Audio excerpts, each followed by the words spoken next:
నా అన్వేషణ అనేది యూట్యూబ్ ఛానల్, అలాగే ఇన్స్టాగ్రామ్లు ఇవన్నిట్లో మాట్లాడుతూ నేను ఏదో ప్రపంచ యాత్రికుడని మంచి జనాల్లో నుంచి మంచి క్రేజ్ సంపాదించుకుని తీరా చూస్తే అసలు ఎజెండా, హిందూ వ్యతిరేక ఎజెండా నన్ను నెత్తికెత్తుకున్న నా అన్వేషణ అతన్ని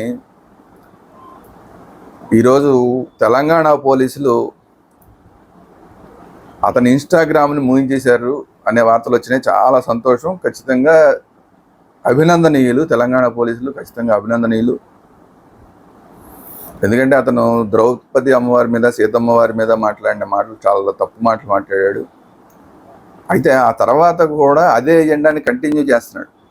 ఆ తర్వాత ఏదో నన్ను క్షమించండి అన్నాడని అందరూ అనుకుంటున్నారు, కానీ ఆ తర్వాత నుంచి హిందుత్వ వ్యతిరేక ఎజెండాని అతను నెత్తినెత్తుకొని బత్తాయిలని అదని ఇదని మాట్లాడుతున్నాడు. చాలామంది మీద మాట్లాడాడు. ఈవెన్ మనకి ప్రవచనాలు చెప్పే ప్రవచనకర్తల మీద కూడా మాట్లాడుతూనే ఉన్నాడు. సో అటువంటి వాడి మీద ఖచ్చితంగా చర్యలు తీసుకోవాల్సిందే.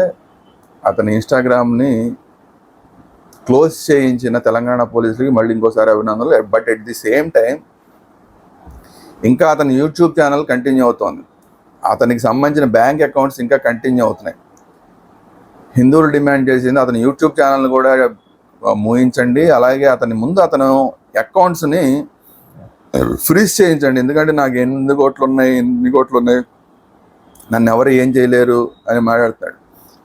అతన్ని ఇమ్మీడియట్గా అతని అకౌంట్స్ని ఫ్రీజ్ చేయాల్సిన అవసరం ఉంది. ఎందుకంటే వేరే దేశాల్లో ఉండి మన మీద దుమ్మెత్తిపోస్తున్నాడు. అది అన్నిటికన్నా దానికన్నా కూడా అతని యొక్క ఏదైతే ఈ పాస్పోర్ట్ ఉందో పాస్పోర్ట్ని సీజ్ చేయించాలి. ఇంకా దీని మీద ఇంకా వర్క్ జరుగుతున్నట్టుంది, మరి ఇంకా వాటి మీద చర్యలు రాలేదు మనకి. సో వాటి కోసం హిందువులు వెయిట్ చేస్తున్నారు. At the same time Andhra Pradesh పోలీసులు కూడా ఈ విషయంలో ముందుకెళ్లాల్సిన అవసరం ఉంది.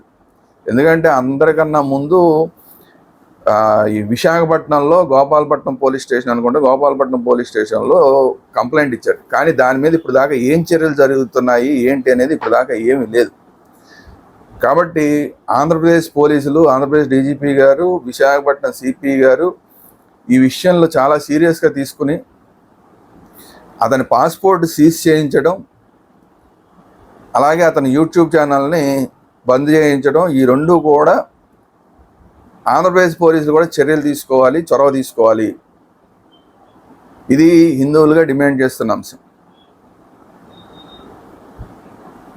ఈ రెండు కూడా జరిగితేనే పూర్తి స్థాయిలో అతని మీద చర్యలు తీసుకుంటున్నట్టు అవుతుంది తప్ప కేవలం ఒక ఇన్స్టాగ్రామ్ని మాత్రమే అతన్ని క్లోజ్ చేస్తే అతను ఇంకా యూట్యూబ్లో వీడియోలు పెడుతూనే ఉన్నాడు. కాబట్టి అతను ఇండియాకి వచ్చే అవకాశం లేదు, నేను ఇండియాకి రానని చెప్తున్నాడు. అందువల్ల అతను ఇమ్మీడియట్గా అతని పాస్పోర్ట్ని బంద్ చేయిస్తే తప్ప అతను ఇంకా వేరే దేశాలన్నీ తిరగడానికి కూడా అవకాశం లేకుండా చేసి అతను ఒకే దగ్గర ఫిక్స్ అయ్యేలాగా చేయాలంటే ఖచ్చితంగా పాస్పోర్ట్ని ఆపాలి. అతనికి ఎన్ని రకాల పాస్పోర్ట్లు ఉన్నాయో అన్ని రకాల పాస్పోర్ట్లు మొత్తం అన్నీ కూడా క్లోజ్ చేయించాలి. ఆ తర్వాతనే అతను ప్రభుత్వాన్ని చిక్కుతాడు. లేదంటే కానీ ప్రభుత్వాన్ని చెక్కడు. ఒకరోజు ఒక దేశం వెళ్ళిపోతుంటాడు. ప్రభుత్వానికి చట్టాలకి చెక్కడు అతను. కాబట్టి అతని మీద ఇంకా రెడ్ కార్నర్ నోటీసు జారీ చేశారా లేదా తెలియదు. లుక్అవుట్ నోటీసులు, రెడ్ కార్నర్ నోటీసులు కూడా ఇమీడియట్గా అతని మీద జారీ చేయాలి. అవి లుక్అవుట్ నోటీసులు, రెడ్ కార్నర్ నోటీసులు జారీ చేస్తే అతను ఒక దేశాన్ని నుంచి ఒక దేశాన్ని తిరగడానికి అవకాశం ఉండదు. కాబట్టి అది కూడా ఇమ్మీడియట్గా పోలీసులు చేయాలి. అది పోలీసుల చేతిలోనే ఉన్న వ్యవహారం. ఇన్స్టాగ్రాము లేదంటే యూట్యూబ్ ఇవన్నీ కూడా వాళ్ళకి రాయాలి, వాళ్ళతో మాట్లాడాలి. ఆ ఇన్స్టాగ్రామ్ వాళ్ళకి, యూట్యూబ్ వాళ్ళకి రాయాలి, మాట్లాడాలి, లెటర్ కరస్పాండెన్స్ ఇదంతా చేయాలి. కానీ రెడ్ కార్నర్ నోటీసులు, లుక్అవుట్ నోటీసులు జారీ చేస్తే అతను ఎక్కడ ఏ ఏరోప్లేన్ స్టేషన్కి వెళ్ళినా కూడా, ఏ ఎయిర్పోర్ట్కి వెళ్ళినా సరే, లేదంటే ఏ పోర్ట్కి వెళ్ళినా సరే అతన్ని ఇమ్మీడియట్గా అక్కడ పోలీసులు పట్టుకుని ఇండియా వాళ్ళకి అప్పచెప్తారు. అక్కడ ఉన్న ఆ దేశాల చట్టాలు వాటన్నిటిని బట్టి. సో కనీసం పోలీసులు ఇప్పుడు ఇమ్మీడియట్గా అతనికి అది ఎందుకు మరి జారీ చేశారా లేదా తెలియదు, మరి క్లారిటీ లేదు. ఆంధ్రప్రదేశ్ పోలీసులు, తెలంగాణ పోలీసులు ఇద్దరు కూడా అతని కోసం రెడ్ కార్నర్ నోటీసు, లుక్అవుట్ నోటీసులు జారీ చేయాలని చెప్పి కోరుతున్నాం.